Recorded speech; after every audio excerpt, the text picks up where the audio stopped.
The 2009 Australian dust storm, also known as the Eastern Australian dust storm, was a dust storm that swept across the Australian states of New South Wales and Queensland from 22 to the 24th of September 2009. That storm had a terrible impact on Brisbane as well.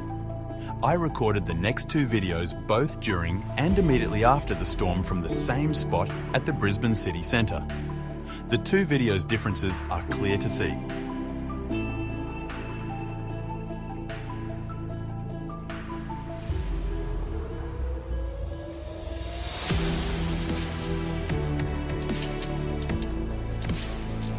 In this video, you can see that the entire city of Brisbane was completely covered in dust, making almost everything appear reddish.